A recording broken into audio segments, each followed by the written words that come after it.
Shalom jemaat yang dikasihi Tuhan, berikut adalah 5 hal penting dalam mengikuti ibadah online. Pertama, persiapkan diri Anda dan gunakan pakaian yang rapi untuk beribadah kepada Tuhan. Kedua, tentukan lokasi saat hendak mengikuti ibadah online. Ketiga, usahakan mengikuti ibadah online sampai selesai, kemudian baru melanjutkan aktivitas lainnya. Yang keempat, beribadahlah dengan sungguh-sungguh, terlibat aktif dalam berdoa dan memuji serta menyembah Tuhan. Dan yang terakhir, catatlah firman Tuhan yang disampaikan sehingga dapat dibaca kembali agar mudah diingat dan dipraktekkan dalam kehidupan sehari-hari. Mari kita persiapkan diri kita untuk masuk dalam hadirat Tuhan. Selamat beribadah, Tuhan Yesus Kristus memberkati. Puji nama Tuhan. Shalom saudara. Shalom. Selamat pagi untuk kita semua. Selamat berjumpa kembali dalam kebaktian umum kita di pagi hari ini. Saya percaya sampai saat ini, sepanjang minggu ini, kita berada dalam lindungan Tuhan. Amin. Bahkan sampai saat ini kita masih merasakan kebaikan Tuhan, anugerah kemurahan Tuhan yang kita boleh nikmati sampai saat ini. Mari untuk itu kita mau bersyukur untuk segala kebaikan Tuhan. Sebelum kita masuk dalam penyembahan, kita tundukkan kepala kita satu dalam doa. Kami bersyukur, berterima kasih untuk segala penyertaan-Mu sepanjang minggu ini Tuhan. Kalau kami boleh ada sampai saat ini Tuhan, kami percaya itulah berkat-Mu, itulah kemurahan-Mu dalam hidup kami. Kami sangat mengucap syukur dan berterima kasih Tuhan. Biarlah kiranya saat ini Engkau mengurapi kami semua dengan kuasa Roh Kudus-Mu, sehingga kami boleh masuk lebih dalam di dalam hadirat-Mu Tuhan. Terima kasih Tuhan, segala bentuk pekerjaan roh jahat iblis yang mencoba mengganggu ibadah ini, kami mau ikat, kami patahkan, kami hancurkan di dalam nama Tuhan Yesus Kristus. Mari Engkau sertai ibadah ini Tuhan. Engkau tutup bungkus kami dengan kuasa darah-Mu. Sucikan kami, layakkan kami Tuhan, di dalam nama Tuhan Yesus Kristus. Haleluya. Amin. Bapakku rindu menyenangkan-Mu, ajarku lebih dalam untuk mengenal-Mu.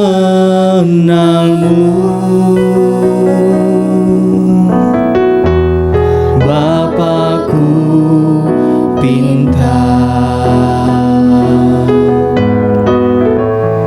layakkan aku, bawaku untuk menyembah-Mu di balik diraya suci. Bertemu muka dengan muka, tenggelam di dalam kasih-Mu Bapa. Oh Tuhanku, rindukan selalu diam dalam bait-Mu, diam dalam bait-Mu. Mari sekali lagi katakan pujian dari awal. Bapakku rindu, Bapakku rindu menyenangkan-Mu, menyenangkan-Mu. Ajarku lebih dalam untuk mengenal-Mu, untuk mengenal-Mu.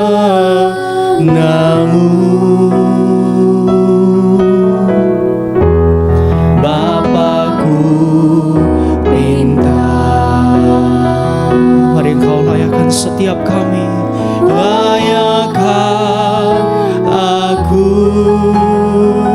bawa kami untuk menyembah-Mu Tuhan, bawaku untuk menyembah di balik tirai yang suci. Inilah kerinduan kami, bertemu muka dengan muka,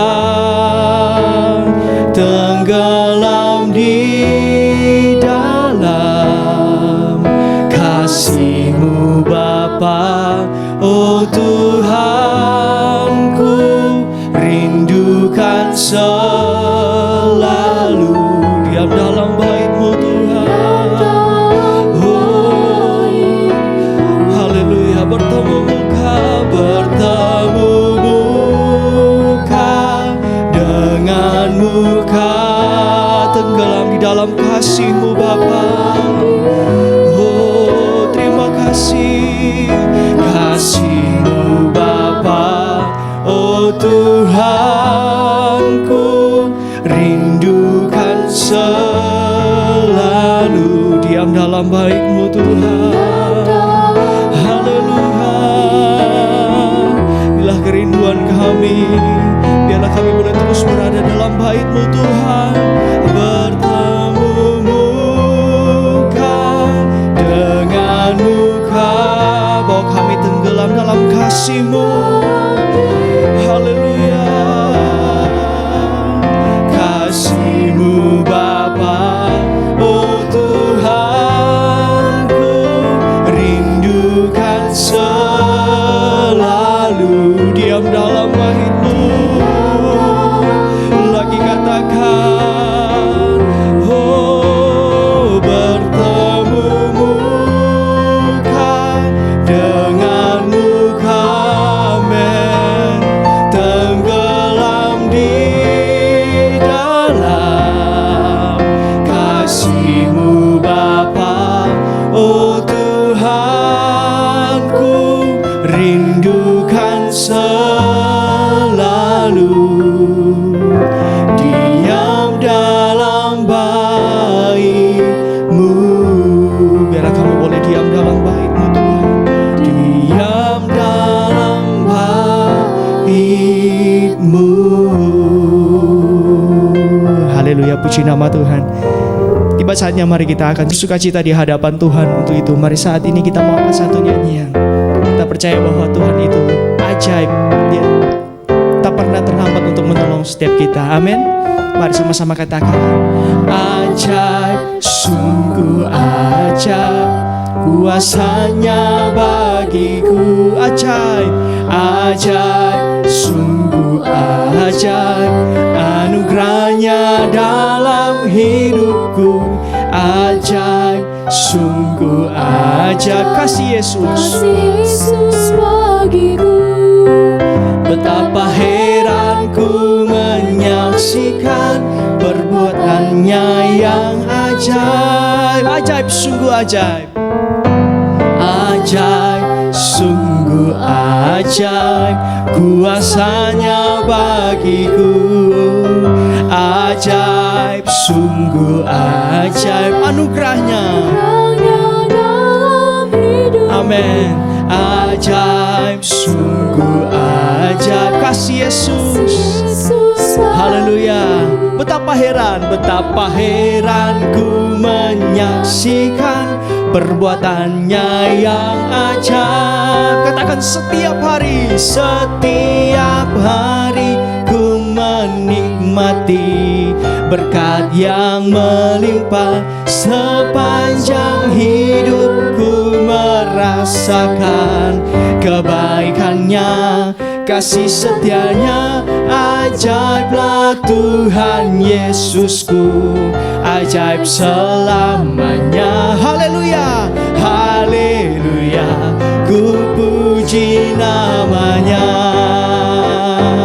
Ajaib, ajaib, sungguh ajaib, kuasanya bagiku. Ajaib, ajaib, sungguh ajaib, anugerahnya dalam hidupku. Ajaib, sungguh ajaib, kasih Yesus. Amin. Betapa heranku menyaksikan perbuatannya yang ajaib. setiap hari ku menikmati berkat yang melimpah. Sepanjang hidupku merasakan kebaikannya, kasih setianya. Amin. Ajaiblah Tuhan Yesusku, ajaib selamanya. Haleluya, haleluya, ku puji namanya. Amin. Katakan ajaib, ajaib, sungguh ajaib, kuasanya bagiku. Ajaib, ajaib, sungguh ajaib, anugerahnya dalam hidupku. Ajaib, sungguh ajaib, kasih Yesus. Amin. Betapa heran ku menyaksikan perbuatannya yang ajaib. Betapa heran ku menyaksikan perbuatannya yang ajaib. Haleluya. Berikan kemuliaan bagi nama Tuhan kita. Engkau ajaib, Engkau luar biasa dalam setiap kehidupan kita. Puji nama Tuhan. Mari kita akan segera mendengarkan firman Tuhan. Untuk itu kita akan masuk dalam penyembahan. Kita mau angkat satu nyanyian. Setiap hari kami melihat mujizat terjadi dalam hidup kami. Setiap hari kami merasakan kasih-Mu Tuhan. Terima kasih Yesus. Kami datang mengucap syukur di hadapan-Mu. Mari sama-sama katakan, setiap hari kulihat kasih-Mu. Setiap hari kulihat kuasa-Mu.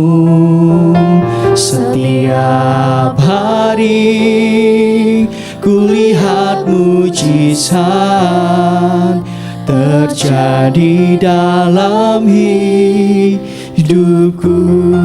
Setiap hari kulihat kasih-Mu Tuhan. Amin. Setiap hari kulihat kuasa-Mu.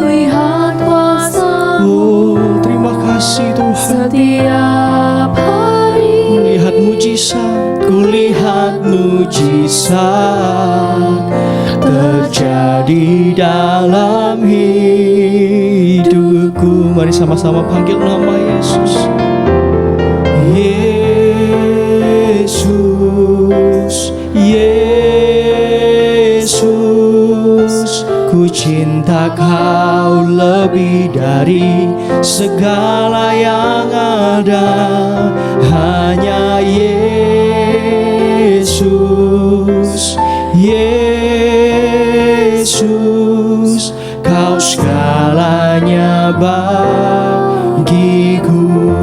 Sekali lagi katakan, setiap hari kulihat kasih-Mu Tuhan. Setiap hari kulihat kasih-Mu. Setiap hari kulihat kuasa-Mu. Amin. Setiap hari kulihat mujizat. Terima kasih Tuhan terjadi dalam hidupku. Oh Yesus, Yesus, Yesus, ku cinta Kau lebih dari segala yang ada. Hanya Yesus, Yesus, Kau segalanya. Haleluya. Oh Yesus, Yesus,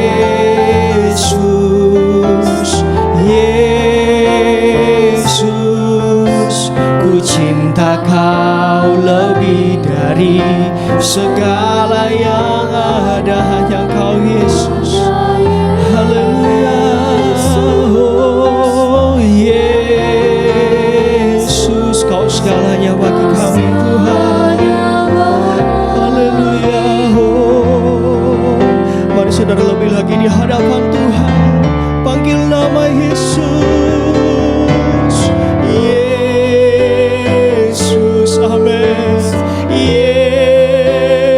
Yesus, ku cinta Kau lebih dari segala yang ada. Hanya Yesus, Yesus, oh, Kau segalanya bagiku. Panggil nama Yesus, Yesus, Yesus. Angkat tanganmu saudara, oh sembah Dia. Ku cinta Kau lebih dari segala yang ada.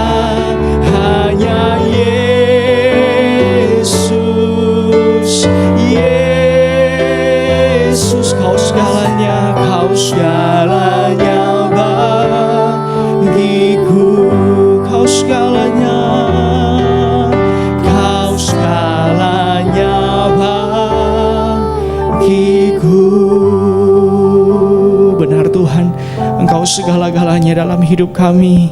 Terima kasih Tuhan, kami bersyukur karena Engkau sudah melawat kami Tuhan lewat nyanyian pujian kami Tuhan. Kami yakin dan percaya hadirat-Mu bertahta atas pujian dan penyembahan kami. Terima kasih ya Tuhan, kini tiba saatnya kami ingin mempersiapkan hati kami, persiapkan pikiran kami untuk menyambut firman-Mu Tuhan. Mari Engkau berfirman kepada setiap kami. Saat ini kami siap untuk mendengarkan firman-Mu. Di dalam nama Tuhan Yesus Kristus, haleluya, amin. Puji Tuhan, bertemu kita kembali di ibadah hari Minggu ini.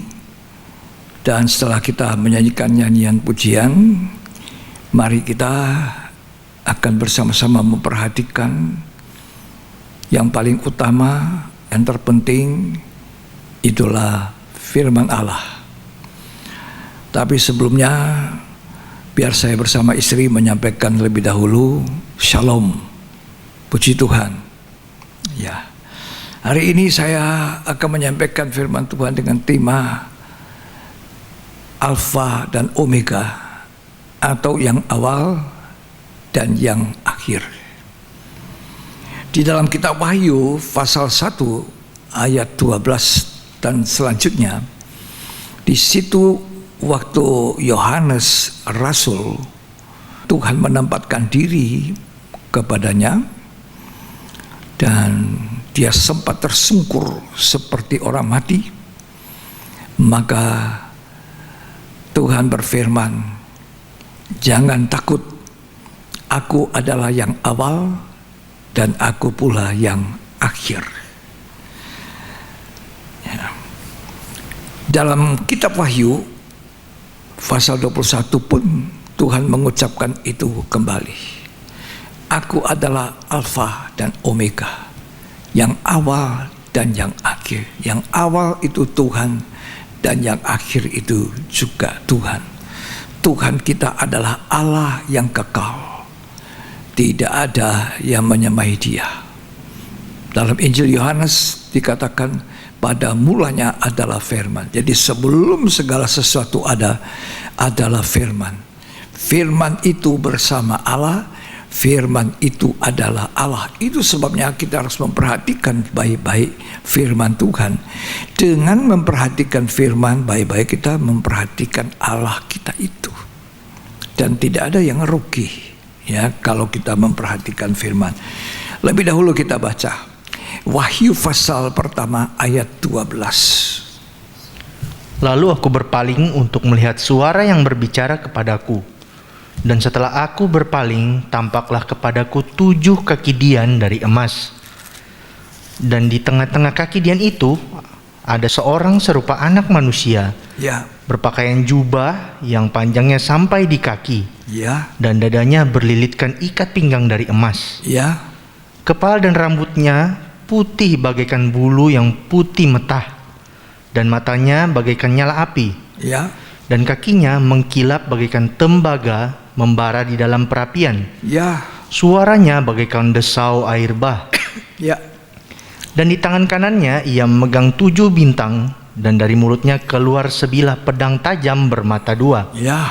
Dan wajahnya bersinar-sinar bagaikan matahari yang terik. Tidak gampang orang melihat wajah Tuhan. Ya, Di dalam perjanjian lama Tuhan berkata kepada Musa, waktu Tuhan diminta oleh Musa kasih lihat wajahnya. Tuhan menjawab Musa, Musa, orang tidak bisa memandang Tuhan. Kalau engkau memandang Tuhan, engkau mati. Betapa hebatnya.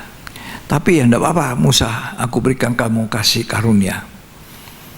Aku akan simpan kau di lekuk gunung, ya, sehingga kalau aku lewat, engkau cuma melihat belakang saya, ya, belakangnya Tuhan.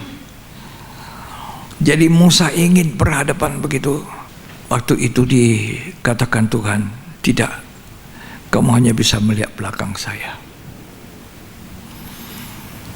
Walaupun akhirnya di dalam Bilangan 12 Tuhan pernah berkata kepada Miriam dan Harun yang berontak kepada Musa, kalau ada orang lain saya berbicara tidak seperti kepada Musa, berhadapan muka. Rasul Yohanes juga melihat Tuhan, wajah depannya bersinar-sinar sampai Rasul Yohanes seperti mau mati rasanya. Coba tersungkur.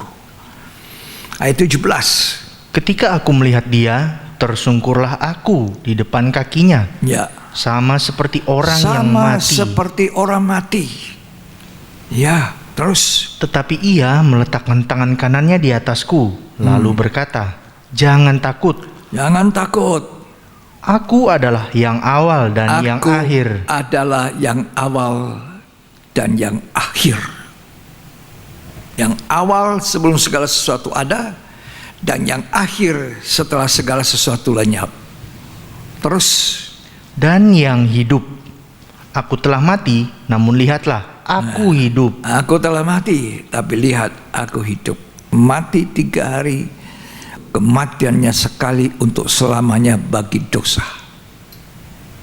Mengalahkan maut, dia bangkit dari kematian. Jadi yang dilihat oleh Yohanes ini adalah Tuhan kita Yesus Kristus. Itu yang dilihat, ya. Tapi sangat berbeda. Tuhan Yesus yang ada waktu itu, yang menampakkan diri kepadanya, dengan ketika Tuhan Yesus ada di bumi dalam wujud manusia daging 100%. Ya. Coba saya ingin baca lagi ayat yang ke-17b. Lalu berkata, jangan takut. Jangan takut. Aku adalah yang awal. Aku yang awal, Alfa, terus dan yang akhir. Yang akhir, Omega. Ayat 18. Dan yang hidup. Ya. Aku telah mati, namun lihatlah, aku hidup sampai selama-lamanya, dan aku memegang segala kunci maut dan kerajaan maut. Itu kita bisa baca kembali di Wahyu 21. Tuhan Yesus berkata kepada kita, lihat aku jadikan segala sesuatu baru. Wahyu 21 ayat yang ke-5. Ia yang duduk di atas tahta itu berkata, lihatlah, aku menjadikan segala sesuatu baru. Oh, dunia sudah baru. Bumi dan segala isi dunia yang lama lenyap. Dunia yang baru, lihat aku sudah menjadikan segala sesuatunya baru. Terus. Dan firman-Nya, tuliskanlah, karena segala perkataan ini adalah tepat dan benar. Ya, perkataan Tuhan tidak ada yang salah. Karena itu kita jangan pernah menolak firman Tuhan. Betapa keras sekalipun firman menegur kita, memberitahukan keadaan kita yang berdosa, yang bersalah, keadaan kita yang tidak benar, kurang berkenan. Mari kita jangan tolak itu firman, tapi memperbaiki hidup. Terus firman-Nya lagi kepadaku, semuanya telah terjadi. Aku adalah Alfa dan Omega. Aku Alfa, aku juga Omeganya. Terus yang awal dan yang akhir. Ya. Orang yang haus akan kuberi minum dengan cuma-cuma dari mata air kehidupan. Ayat yang ketujuh. Barang siapa menang, ia akan memperoleh semuanya ini. Ya, Dan aku akan menjadi Allahnya, dan ia akan menjadi anakku. barang siapa menang, berarti kita ini diperhadapkan kepada suatu perlombaan. Perlombaan rohani. Ya, supaya kita keluar sebagai pemenang dan mendapatkan mahkota dari Tuhan. Barang siapa menang. Hidup ini adalah suatu perjuangan. Perjuangan untuk menerima mahkota abadi. Rasul Paulus berkata, aku berlari sedemikian rupa. Aku melupakan semua pengalaman yang di belakangku. Baik pengalaman yang baik maupun pengalaman yang buruk. Baik pengalaman yang bisa mendatangkan pujian, membuat kita sombong, maupun yang tidak dia tinggalkan. Sebab dia katakan, aku berlari-lari memenuhi panggilan ilahi untuk mendapatkan Yesus yang sudah mendapatkannya di tengah perjalanan ke Damsyik. Saudara yang kekasih dalam Tuhan, kalau kita mencintai Tuhan, kita akan mencintai firman-Nya, ya. Dan kitab Wahyu yang kita baca tadi adalah kitab yang terakhir dari 66 kitab dalam Alkitab.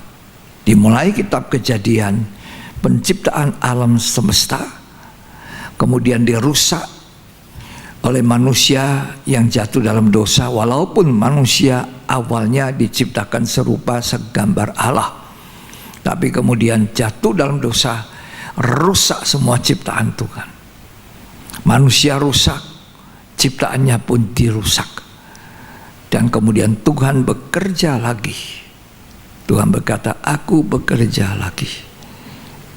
Bekerja 6 hari lagi. Lalu Tuhan menciptakan nanti langit dan bumi yang baru.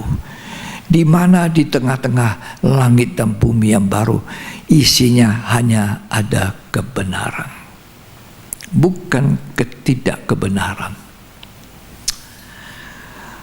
Wahyu artinya segala sesuatu yang dibuka. Ya, sebenarnya asal kata wahyu itu adalah apokalip. Apokalip itu artinya segala sesuatu yang dibukakan. Tuhan itu bermurah hati kepada kita, gerejanya yang hidup di akhir zaman ini. Teristimewa, gereja yang dicintainya, yang dibelinya dengan darah yang mahal. Kita ini semua hasil dari pengorbanan Kristus. Kita dicintai demikian rupa sehingga dia menyatakan pribadinya, dia menyatakan dirinya, dia membukakan dirinya melalui firman-Nya. Jadi jangan kita tidak peka kepada firman Tuhan. Ya, sebab Alkitab sedang dibukakan di akhir zaman. Tuhan sedang menyatakan isi hati. Itu sebabnya Rasul Yohanes melihat Yesus depan wajahnya Tuhan. Sebab kitab Wahyu adalah kitab yang terbuka untuk kita ketahui hal-hal apa yang akan terjadi, yang akan datang, yang belum kita alami dan belum kita ketahui. Wahyu itu. Jadi segala sesuatu yang akan terjadi, yang pasti terjadi, dan yang belum terjadi, tapi itu dinyatakan Tuhan, disingkapkan Tuhan kepada orang yang karib kepadanya. Kita harus bisa bergaul karib dengan Tuhan. Kita harus menyatakan cinta kita dengan melakukan apa yang Dia ingin kita lakukan. Kepada orang yang seperti ini, Tuhan menyatakan rahasia pribadinya yang dibukakan, seperti kepada Rasul Yohanes. seorang rasul yang sangat mengasihi Tuhan dan sangat dikasihi Tuhan. Ketika Tuhan Yesus ada di bumi, 3,5 tahun berjalan di bumi ini, Rasul Yohanes adalah murid yang paling dikasihinya dan yang paling dekat Tuhan. Selalu duduknya dekat Tuhan, bersandar dekat hatinya Tuhan, dekat jantung hatinya Tuhan. Sampai mungkin Rasul Yohanes ini bisa mendengar denyutan jantung daripada Tuhan. Dan ketika Yohanes yang sangat setia ini, murid-muridnya lari, dia tidak lari. Dia berdiri di bawah kayu salib di mana Kristus disalibkan. Ya, cinta pada Tuhan, sangat mencintai Tuhan. Dan dalam usia lanjut di Pulau Patmos, Rasul ini dibukakan oleh Tuhan banyak rahasia yang sangat perlu hari-hari ini kita dengar dan kita perhatikan. Ya, itulah sebabnya mari kita jangan jadi Kristen kanak-kanak. Ya, kalau kanak-kanak itu tidak ngerti, tidak tahu. Tapi Kristen dewasa yang memahami Tuhan. Yeremia mengatakan dia itu Allah yang senang dipahami, memahami Tuhan, dimengerti. Ya, kalau saya bisa katakan Tuhan itu sangat mencintai kita semua, sangat. Ya, puji Tuhan. Jadi apokalip itu artinya segala sesuatu yang dibukakan. Kenapa Tuhan membukakan dirinya dan membukakan firman-Nya, rahasianya kepada kita? Supaya kita ini diperbaiki, kita ini dibenahi, supaya dengan firman itu kita dikoreksi, dengan firman Allah itu kita dikuduskan.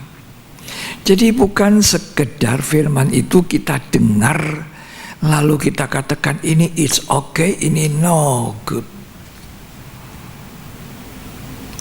Tidak ada firman Tuhan yang tidak enak, tidak baik. Semuanya baik, tergantung sikap hati kita. Kalau Tuhan menyatakan salah kita, memperbaiki kelakuan kita, itu terima kasih sama Tuhan. Berarti Tuhan punya perhatian kepada kita, punya kasih kepada kita, gerejanya. Makanya Tuhan membukakan dirinya. Ya, kita tidak boleh tersinggung ketika dosa kita dinyatakan, sebab Tuhan itu menyatakan salah kita, memperbaiki kelakuan kita, untuk mengembalikan kita menjadi serupa segambar Allah. Karena itu rencana Allah yang terbesar, mengembalikan keserupaan manusia dengan dirinya di dalam wujudnya Yesus. Jadi jangan kita salah paham kalau kita sedang dinasehati, sedang dididik, sedang diajar. Harusnya kita berterima kasih kepada Tuhan, karena Ibrani 12 mencatat, barang siapa kukasihi itu wajar tidak ada anak yang diakui oleh ayahnya tidak disesat, tidak dihajar. Wahyu 3 dalam jemaat Laodikia, saking sudah suam-suam kuku, sudah tidak memperhatikan Tuhan, cuma memperhatikan kekayaan yang dia keruk banyak itu, Tuhan bilang sama jemaat Laodikia, barang siapa aku kasihi, ku tegur, ku hajar. Kalau ditegur tidak cukup, dihajar, tunggu Tuhan mengajar, ada waktunya. Ya. Jadi jangan firman itu tidak terbuka. Kita tidak punya mata rohani yang terbuka untuk melihat. Kita harus menjadi seperti Rasul Yohanes. Dia melihat sosok pribadi Tuhan. Ya, bagaikan cahaya yang terang sekali. Coba ulangi baca itu. Wahyu 1 ayat 14. Kepala dan rambutnya putih bagaikan bulu yang putih metah, Ya. dan matanya bagaikan nyala api. Oh, matanya saja seperti nyala api, begitu tajam menyoroti Rasul Yohanes. Matanya menyoroti kita, gerejanya yang dicintainya.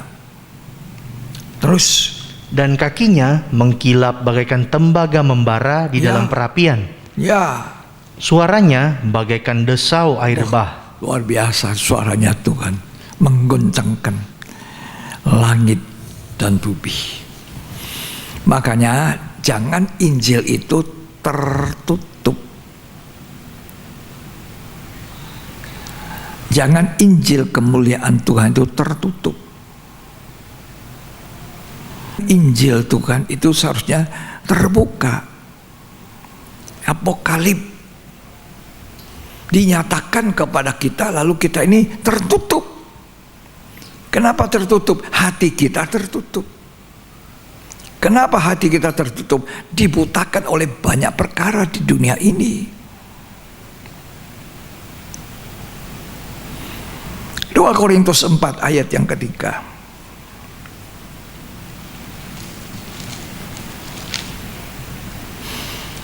Jika Injil yang kami beritakan masih tertutup juga, Ya, maka ia tertutup untuk mereka yang akan binasa. ya. Firman Allah itu, Injil kemuliaan itu jangan tertutup. Kalau tertutup, ya tertutup bagi orang yang akan binasa. Perhatikan baik-baik.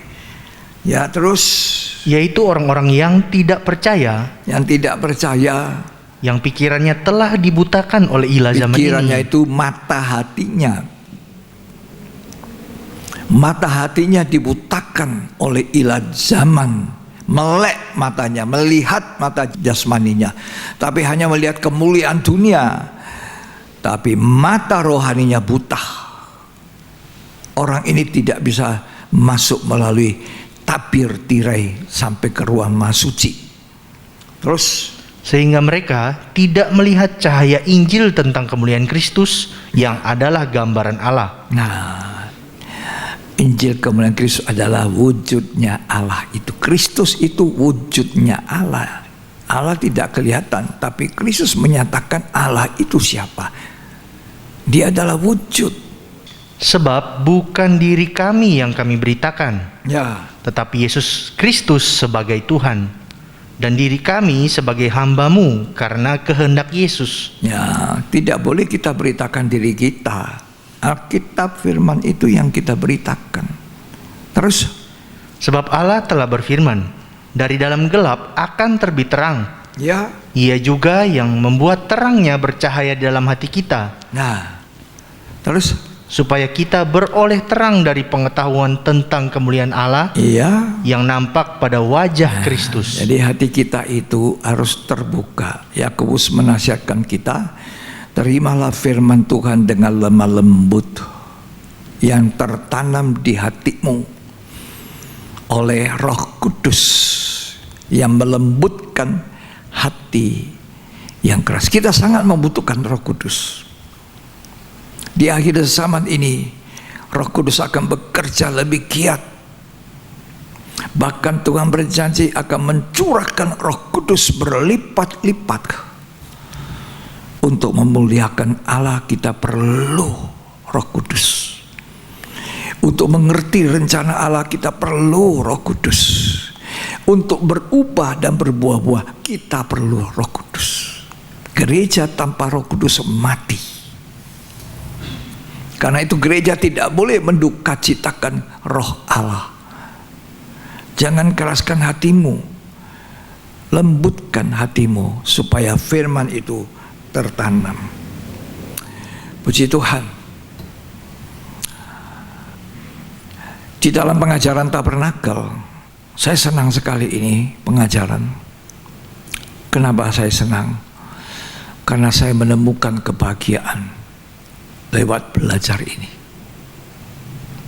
Ya, bukan hanya saya menemukan Tapi saya juga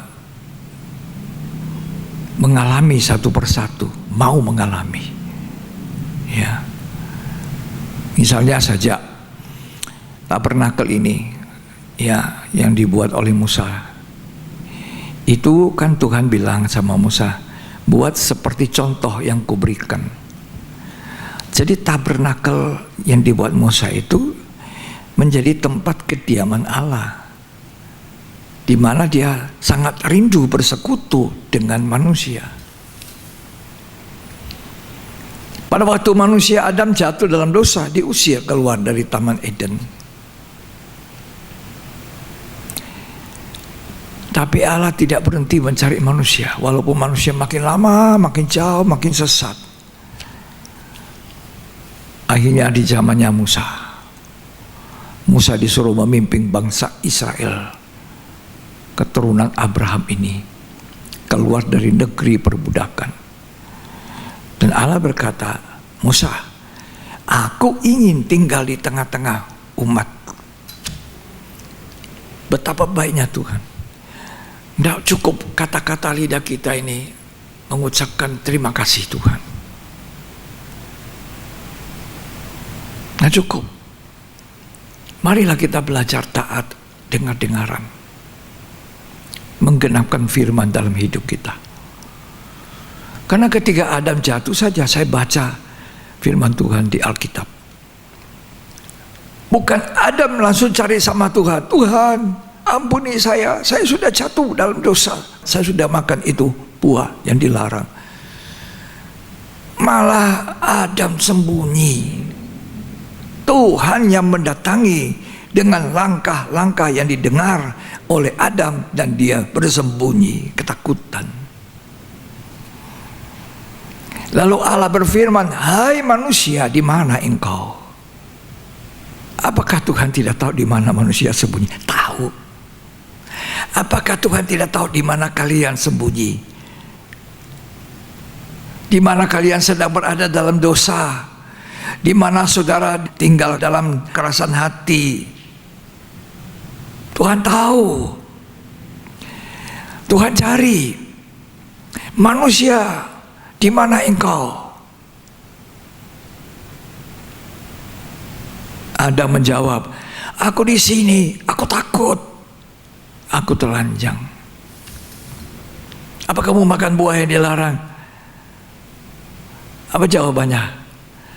Tidak mengatakan ya. Apa jawabannya? Ya. Perempuan yang kau tempatkan di sampingku inilah yang suruh makan aku buah, maka aku makan. Pengkhotbah mengatakan manusia diciptakan jujur pada awalnya, tapi akhirnya berdalih-dalih. Aku jatuh karena itu Hawa. Andai kata Hawa tidak ada di samping saya, Hawa yang kau tempatkan, ini lebih salah lagi si Adam. Dia salahkan Tuhan yang menempatkan Hawa di sampingnya. Padahal Tuhan itu tidak pernah salah. Inilah manusia yang diciptakan tadinya jujur tapi tidak jujur lagi. Berdalih. Harusnya dia bilang, ya Tuhan ampuni saya harus mengakui saya makan buah yang dilarang. Tuhan tanya kepada Hawa, Hawa, betul kau makan? Iya, ular itu yang suruh makan, aku makan. Nah jujur. Kalau kita ribut-ribut, setan lagi ini, gara-gara setan. Kalau ada orang jatuh dalam dosa, ini semua gara-gara setan yang membujuk saya. Nah, manusia berdalih. Pengkhotbah mengatakan diciptakan jujur. Coba ya baca ya Pengkhotbah 7. Pengkhotbah 7 ayat 29. Ya, tolong dibaca. Lihatlah, hanya ini yang kudapati, bahwa Allah telah menjadikan manusia yang jujur. Ya. Tetapi mereka mencari banyak dalih. Banyak sekali dalih. Waktu Saul tidak taat, Samuel tegur dia bilang apa? Ya, engkau terlambat datang, rakyat sudah tercerai-berai, jadi saya terpaksa mengambil kedudukanmu sebagai imam. Padahal waktu itu raja ya raja tidak boleh berjabat imam. Tapi masih baik ada satu manusia yang berkenan di hati Tuhan walaupun tidak sempurna. Itulah Daud, Raja Daud. Ketika Nathan menegur dia langsung turun, aku berdosa. Kejujuran yang dicari Tuhan. Mengakui dengan jujur salah kita. Bagaimana baiknya kasihnya Allah luar biasa. Dia terus mencari manusia. Hai manusia, marilah datang kepadaku. Sampai hari ini, sampai di saat saudara sempat mendengarkan firman Allah ini, Allah mencari saudara itu. Siapa tahu Andalah orang yang dicari Tuhan. Katakanlah dengan jujur, inilah keadaan saya Tuhan.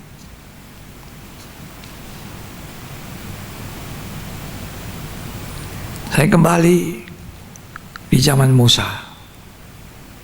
Betapa Allah ingin tinggal di tengah-tengah manusia. Musa, bangunkan sebuah tempat kediaman bagiku. Tempat kediaman ini harus ukurannya seperti ini. Persis buat seperti contoh yang aku perlihatkan kepada engkau.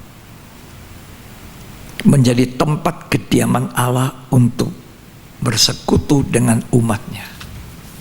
Itu dari zaman Adam dia cari manusia, dia ingin tinggal di tengah-tengah manusia. Terus kemudian sampai di zaman Musa, sampai pada zaman sekarang Tuhan berkata, di mana 2-3 orang berhimpun dalam namaku, aku ada di situ.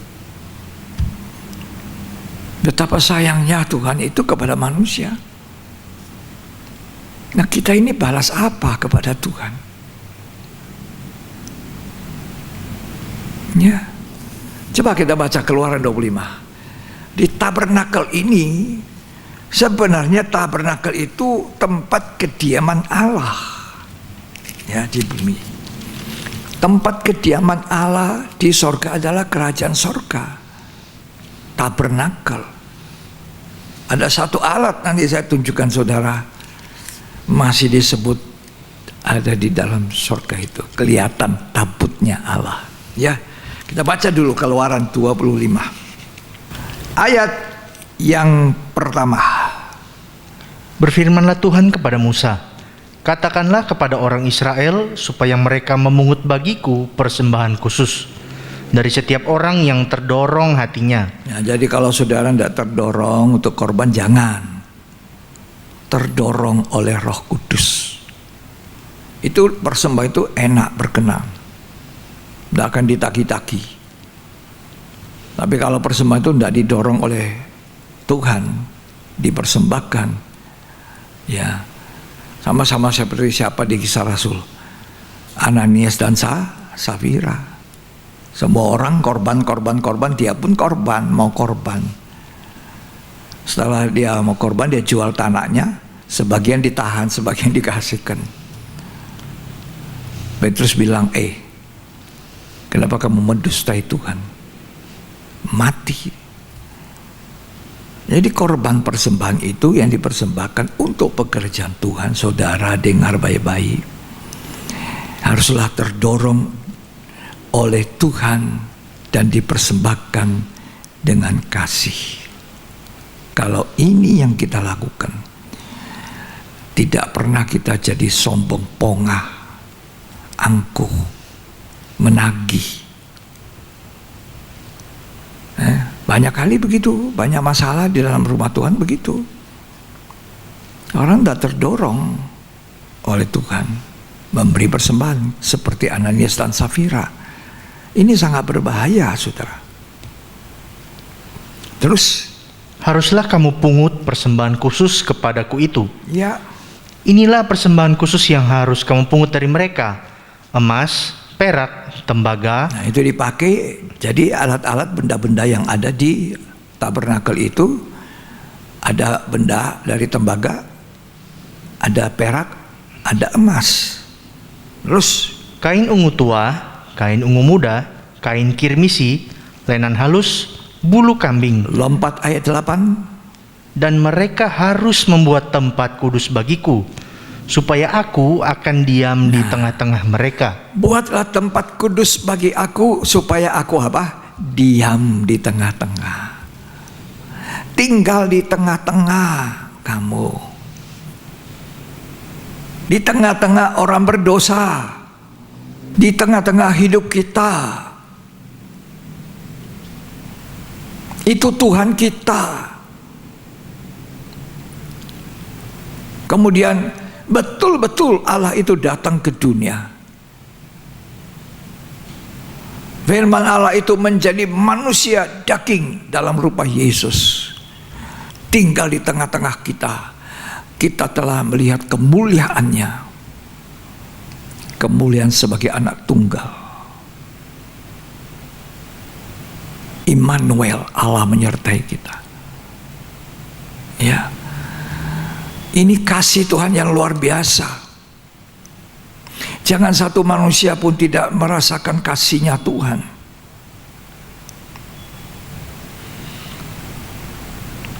Coba baca ayat 8 dan 9. Keluaran 25. Dan mereka harus membuat tempat kudus bagiku, Ya, supaya aku akan diam di tengah-tengah mereka, ya, menurut segala apa yang kutunjukkan kepadamu sebagai contoh kemah suci. sebagai contoh kemah suci. Terus, Dan sebagai contoh segala perabotannya. ya. Demikianlah harus kamu membuatnya. Jadi tidak boleh melenceng, tidak boleh salah.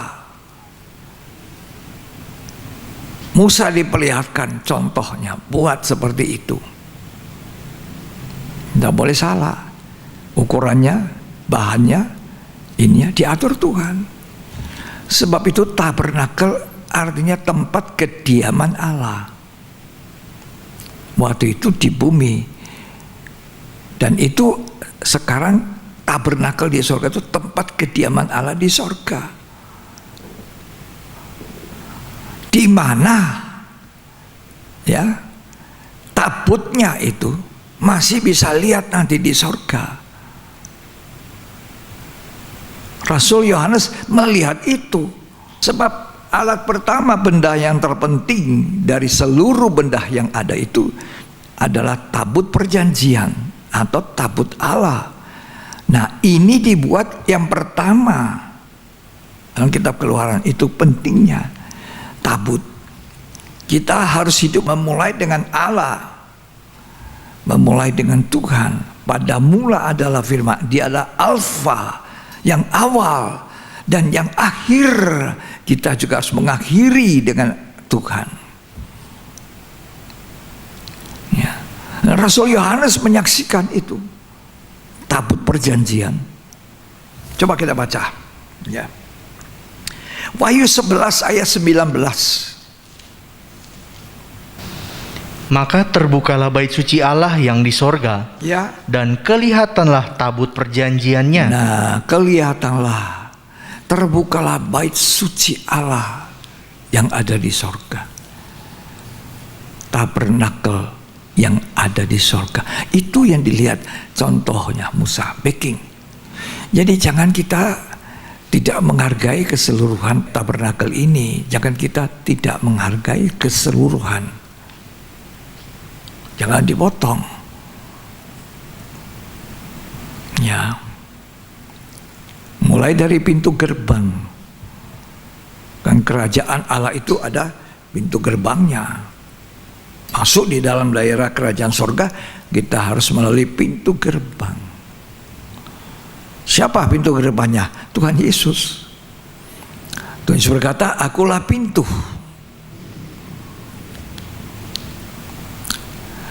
Ketika kita percaya Yesus, kita diselamatkan, kita ditebus oleh darah. Kita percaya, kita masuk daerah wilayah kerajaan sorga. Ketika aku percaya Yesus, aku terima, aku selamat. Lanjut kita harus apa? Bertobat.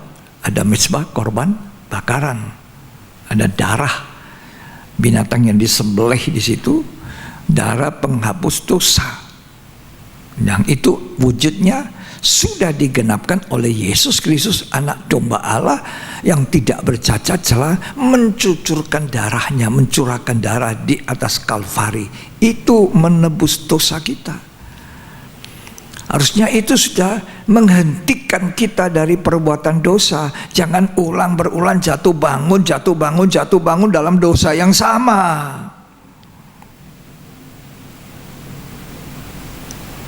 Nah, makanya harus dilanjutkan dengan apa? Lanjut. Ada bejana pembasuhan. Itu gambaran daripada baptisan air.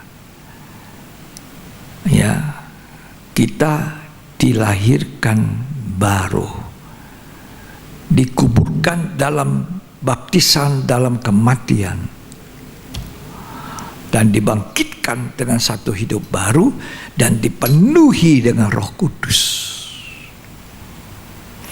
Bukan hanya sekali kita, wow, aku sudah baptisan Roh Kudus, aku sudah dibaptis, sudah senang sekali, luar biasa. Tapi kalau saudara tidak jaga api itu menyala, api ini harus dijaga menyala. Harus ada minyak terus baru bisa menyala. Jangan jadi 5 darah bodoh, kehabisan minyak. Bara itu harus nyala terus. Itu bara, api di mezbah korban bakaran tidak boleh padam. Itu api cinta mula-mula. Pertama kali kita bertemu Allah lewat salib itu membangunkan satu cinta yang begitu membara, yang hangat. Itu tidak boleh padam terus selamanya. Tiap hari aku katakan, Tuhan, I love you. Ketika mengucapkan ini, saya bergetar. Oh, haleluya. Tuhan itu baik. Setiap hari ucapkan itu untuk memelihara bara api menyala. Api kasih itu ada artinya semua, benda-benda itu. Ya, masuk pintu kemah, lebih jauh kita belajar. Meja roti sajian itu belajar terus. Ya, hidup dalam terang kegidian. Kemudian kita maju terus hidup dalam doa penyembahan. Ada tirai yang robek pada waktu Yesus mati di kayu salib. Jadi tirai ini artinya perobekan daging manusia kita mati.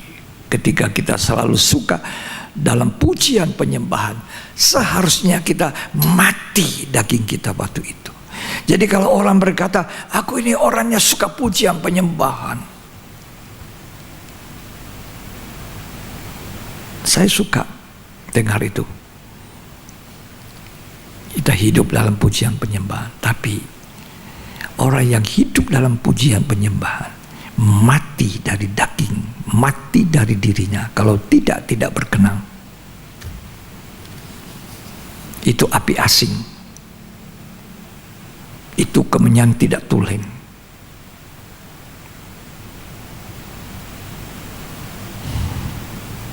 Ya, tirai itu, mana tahan saudara 1 jam, 2 jam duduk di kaki Tuhan. Itu daging tersiksa.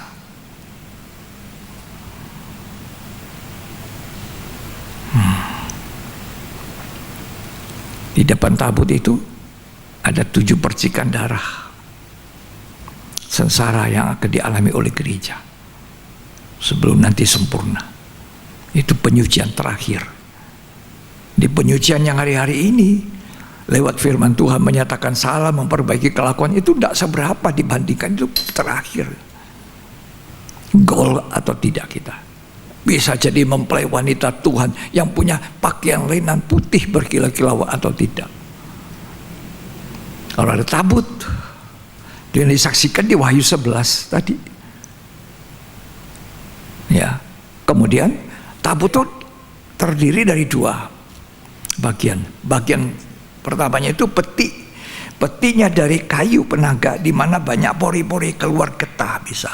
Nah, untuk itu supaya nanti sebanding dengan tutupannya dengan 2 kerubion. Kerubion yang pertama itu adalah gambaran Allah Bapa, yang kedua Allah Roh Kudus, dan tutupnya itu adalah Allah Anak, Allah Tritunggal, Tuhan Yesus Kristus.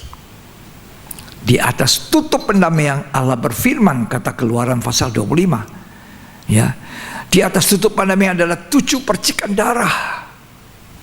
Itu sengsara yang dialami oleh Yesus Kristus, Anak Allah, di atas kayu salib. Tapi gereja juga harus mengalami sengsara yang sama supaya menyamai mempelai laki-laki sorga itu. Jadi saudara, jadi orang Kristen, saudara bukan hanya enak-enak saja.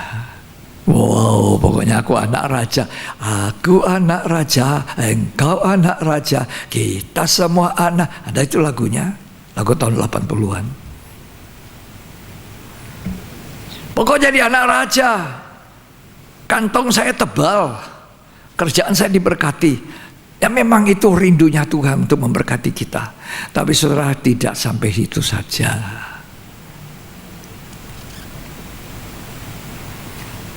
Kita harus melewati penyucian terakhir. Sebagaimana Yesus Kristus juga mengalami sengsara. Itu sebabnya Tuhan Yesus berfirman, ketika dia berbicara kepada murid-muridnya, aku akan mengalami sengsara, aku akan dipaku di atas kayu salib pada hari ketika aku bangkit. Simon Petrus bilang, tidak Tuhan, tidak, engkau tidak akan mengalami itu. Apa kata Tuhan Yesus? Wow, Simon, kamu ini betul-betul cinta sama saya. Aduh, kamu murid yang istimewa ya, bagus kamu ya. Tidak saudara. Iblis, mundur. Belakang kamu. Engkau suatu batu sandungan. Kenapa Tuhan panggil Simon Petrus muridnya ini iblis? Karena dia tahu itu setan. Setan yang bicara melalui Simon. Setan selalu ingin Tuhan jangan naik di kayu salib. Karena kalau tidak naik di kayu salib, kita semua binasa. Kalau Tuhan tidak mati di atas kayu salib, kita semua tidak diselamatkan. Pintu sorga tidak dibuka. Karena matinya dia sebagai manusia, maka dia membuka jalan baru menuju pohon kehidupan. Kita harus berterima kasih kepada Tuhan. Kita harus mencintai firman Allah. Kita harus mengasihi korban Yesus. Kita harus meninggikan korbannya Tuhan, salibnya Tuhan sepanjang umur hidup kita. Dia harus mengalami sengsara, 7 percikan darah di atas tutup pendamaian. Dan di depannya juga ada 7. Itu sengsara yang harus dialami, sengsara sempurna, sakit sempurna. Ya. Jadi waktu Tuhan Yesus bicara tentang kesengsaranya yang akan dialami, waktu dia bicara itu, Petrus menarik dia. Tidak Tuhan, tidak.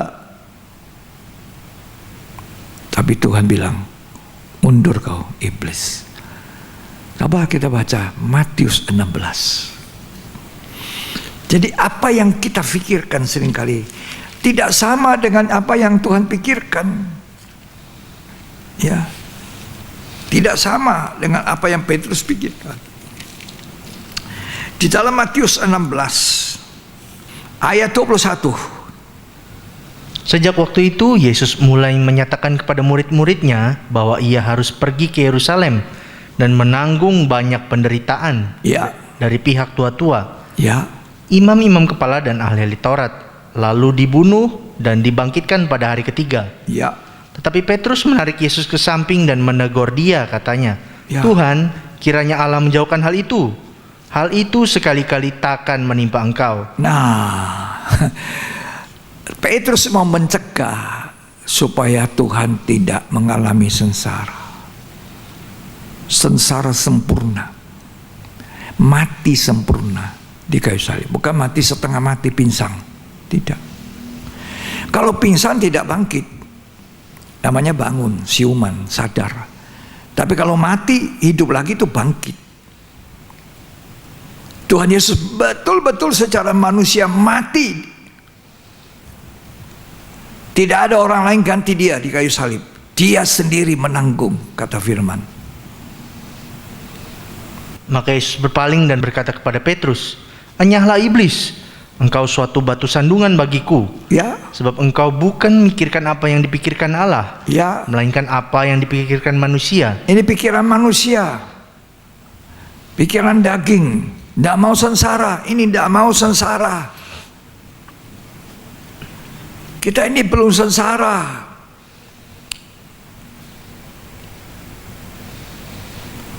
Daging saja kita seringkali kena, kita sudah tidak bisa terima, kita marah sudah. Ya, tersinggung, kita marah. Tersinggung firman pun marah. Terus dibaca. Lalu Yesus berkata kepada murid-muridnya, "Setiap orang yang mau mengikut aku, Setiap orang yang mau mengikut aku, kata Tuhan, ia harus menyangkal dirinya." ia harus menyangkal diri daging ini. Kalau daging kita masih kuat berbicara, kita akan melahirkan buah daging, bukan buah Roh Kudus. Terus memikul salibnya pikul salib, dan mengikut aku. itu syaratnya.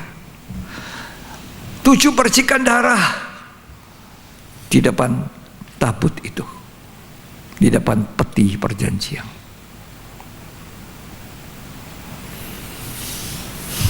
Sengsara Yesus sama sengsara gereja.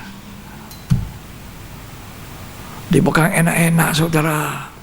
Ikut Tuhan, aku anak raja, engkau anak raja, kita semua anak raja. Jadi kita mau semua bisa. Pokoknya aku diberkati. Tidak salah. Tuhan senang memberkati kita.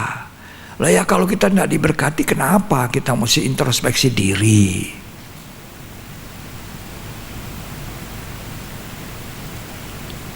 Kalau ada orang diberkati, juga harus waspada. Jangan sampai beralih kepada berkat, tidak tahan berkat. Ya. Aduh, ini satu pelajaran yang sangat indah sekali. Ini tabernakel. Itu saya tadi katakan saya sangat bahagia. Tahu dan saya belajar pelan-pelan menggenapkan hidup saya satu persatu. Puji Tuhan. Tabut perjanjian ini benda yang terpenting. Sebab disitulah hadirat Allah. Disitulah bersemayam Allah kita. Tabut Allah begitu penting. Hadirat Tuhan itu begitu penting bagi kita. Jangan kita tidak punya kehadiran Allah sehari pun seperti Saul. Dia tidak pusing. Ada atau tidak ada. Karena itu saudara, kita harus dikuduskan oleh firman. Ya. Benda terakhir ini dibuat, ditaruh paling dalam, itu awal dibuat. Awal dan akhir. Aku Alfa dan Omega.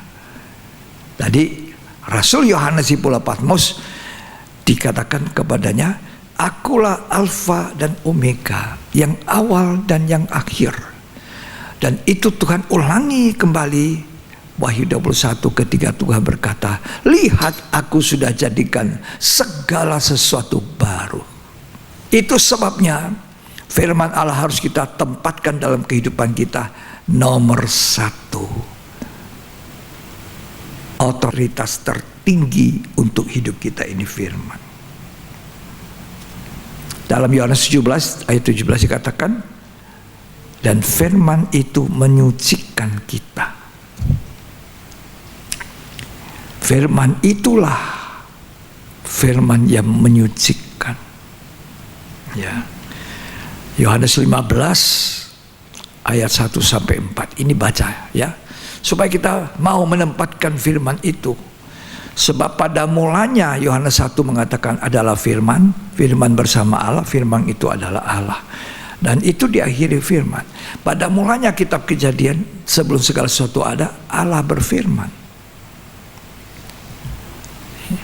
Jadi firman Allah itu adalah Allah. Itulah yang awal. Kita harus perhatikan. Makanya Tuhan juga membukakan dirinya di Wahyu tadi dengan firman. Jadi firman itu yang selalu berbicara. Nah, sama dengan sekarang. Saya tadi katakan, kita harus mau atau tidak mengalami sengsara seperti apa yang Tuhan alami. Barang siapa mau jadi muridku, pikul salib, menyangkal daging. Baca Yohanes 15 ayat 1. Akulah pokok anggur yang benar, dan Bapakkulah pengusahanya. Ya. Setiap ranting padaku yang tidak berbuah, dipotongnya. Ya. Dan setiap ranting yang berbuah, dibersihkannya. Nah, terus? Supaya ia lebih banyak berbuah. Terus? Kamu memang sudah bersih karena firman yang kukatakan itu membersihkan. Pada mulanya adalah firman, dan juga akhirnya adalah Dia firman. Allah tidak berubah. Firman yang menguduskan kita, itu kita tinggal pada pokok yang benar supaya kita menghasilkan buah. Ya, harapan saya penjelasan firman Tuhan ini jadi berkat bagi jemaat khususnya dan bagi siapa saja yang mengikutinya. Bahwa Tuhan adalah yang awal dan yang akhir. Dan kita sedang sekarang berada di kitab Wahyu. Ya, di mana ada 7 gereja di Asia Kecil dengan 7 kekurangan kelebihan masing-masing. Kita sedang dicari oleh Tuhan, mana yang sudah bagus, mana yang belum bagus, mana yang tidak berkenan, mana yang aku sukai. Yang tidak disukai oleh Tuhan, buang dari hidup kita. Sampai nanti kita masuk Wahyu 19. Dengan pakaian lenan ini kita masuk dalam pesta nikah. Lalu masuk memerintah di kerajaan 1000 tahun damai. Baru kita masuk dalam Yerusalem baru. Itu tujuan akhir gereja. Bukan di dunia, saudara. Ya, bukan di dunia. Di sana Yerusalem baru. Perhatikan baik-baik. Kiranya berkat Tuhan melimpah. Tuhan Yesus memberkati kita.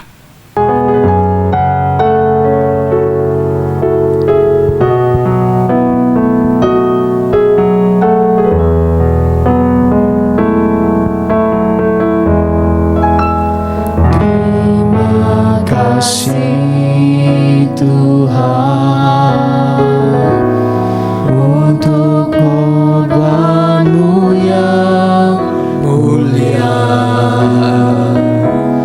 untuk darah-Mu yang suci, yang telah membebaskan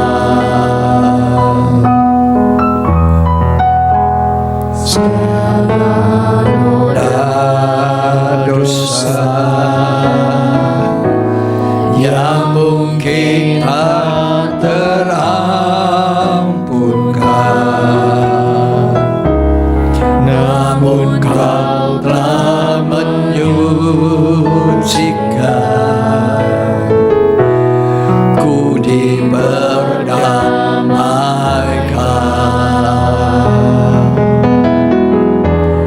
Hari demi hari ku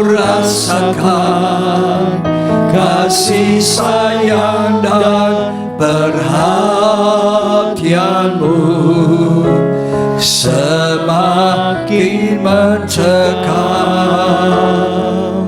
dalam pribadiku.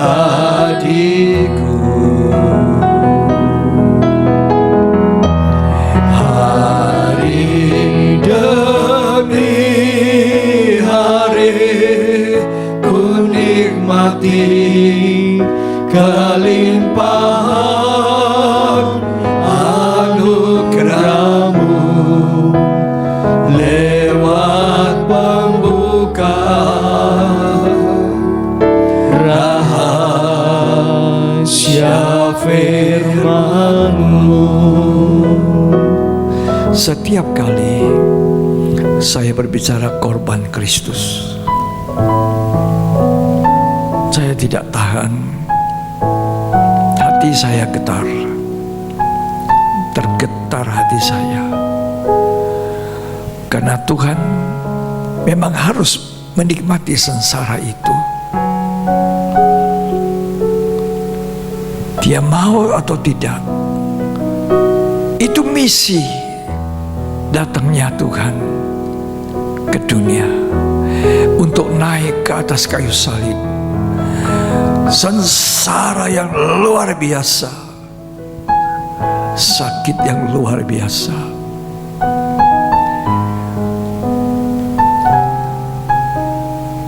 Itu yang menggetarkan hati. Sampai ditegurnya Petrus, mundur kamu dari aku. Sampai di Taman Getsemani, ketika begitu gentar dia, sampai keringatnya bagaikan darah, tapi dia berkata, bukan kehendakku, kehendakmu yang jadi Bapa. Saudara, Tuhan tidak berkata kepada kita hidup menjadi pengikut Kristus itu hanya enak-enak saja. Pikul salib, menyangkal diri dan ikut aku. Itu 7 percikan darah di depan tabut di mana harus dialami gereja sebagai penyucian terakhir nanti. Sama dengan mempelai laki-laki yang mengalami serupa. Mari kita katakan sama Tuhan, biar hari demi hari ku rasakan, ku nikmati kasih sayang Tuhan. Hari demi hari ku rasakan kasih sayang dan perhatianmu semakin mencekam dalam pribadiku.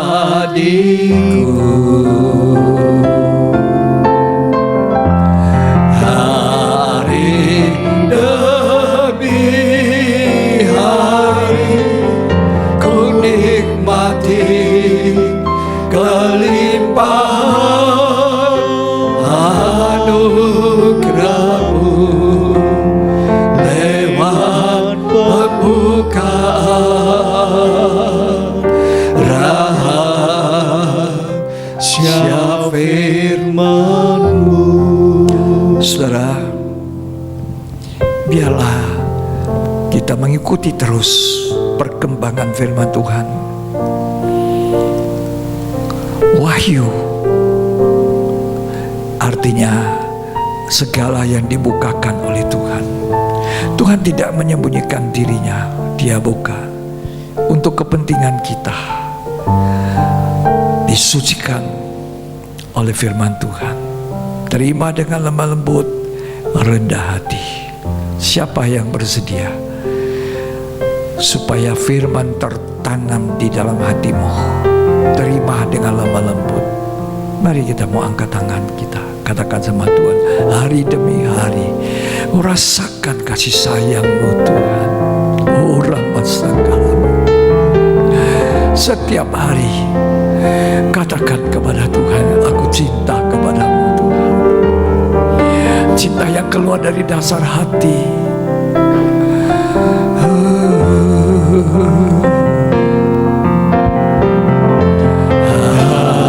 Hari demi hari ku rasakan kasih sayang dan perhatianmu semakin mencekam dalam pribadiku. Hari demi hari, hari demi hari ku nikmati kelimpahan anugerahmu lewat pembukaan rahasia firman-Mu. Mari kita renungkan sejenak korban Yesus. Tutup matamu dan buka mata hatimu. Engkau tidak bisa melihat Tuhan dengan mata jasmani, tapi mata hati yang terbuka. Lihat dia di atas kayu salib. Dengarkan apa yang dikatakan Tuhan. Ini yang aku lakukan bagi engkau. Apa yang kau lakukan untuk aku? Tuhan sudah melakukan segalanya di kayu salib sampai habis. Tidak ada satu tetes darah lagi ada pada tubuhnya, bagaikan handuk yang diperas. Oh rambasan takalabaya habas, sampai habis. Dan dia katakan, aku haus.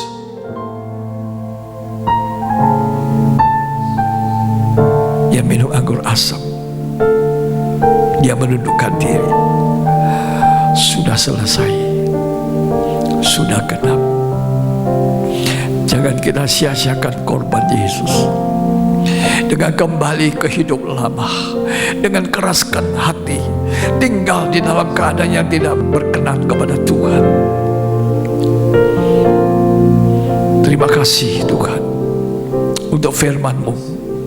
Terima kasih untuk kasih sayang-Mu. Berkati kami semua hari demi hari untuk lebih meningkat sampai menjadi mempelai wanita Yesus, sempurna tidak bercacat, serupa segambar Allah. Di dalam nama Yesus Kristus. Amin.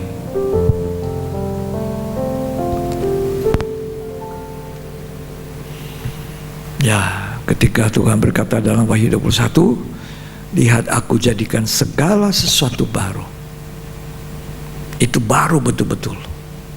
Langit dan bumi yang baru. Cuma ada kebenaran. Itu kerinduan kita. Ada di sana. Tuhan Yesus memberkati kita dan menolong kita sekalian untuk tetap setia. Kita akan akhiri ibadah ini. Mari kita menyanyikan itu hari demi hari. Ku rasakan kasih sayang.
firman Allah. Rahasia firman-Mu. Kita akan berdoa bagi mereka yang menerima kemurahan Tuhan, perpanjangan umur tanggal 20 Maret untuk Faber Lumendo, 21 Maret Inge Wasti. Biarlah umur yang ada dipakai untuk kemuliaan Tuhan. Terima kasih Tuhan, biarlah Faber dan Inge boleh menikmati perpanjangan umur ini dan memanfaatkan umur ini untuk kemuliaan-Mu. Biarlah mereka tetap mengasihi Engkau, melayani Engkau, dan hidup mereka diberkati bersama keluarga. Kami percaya Tuhan, Tuhan sedang memberkati mereka. Bantukan Tuhan memberkati kami semua yang ada. Itulah sebabnya Tuhan, di akhir ibadah ini kami mau menerima berkat yang melimpah-limpah dari Tuhan. Mari angkat tangan saudara dua-dua. Terimalah berkat, kasih karunia dan anugerah, cinta kasih persekutuan Bapa, Putra dan Roh Kudus. Tuhan Yesus Kristus memberkati kita hari ini sampai selamanya. Jadilah berkat, terimalah berkat itu di dalam nama Yesus Kristus. Amin. Puji Tuhan, kita akan jumpa kembali di ibadah yang selanjutnya. Tuhan Yesus memberkati kita.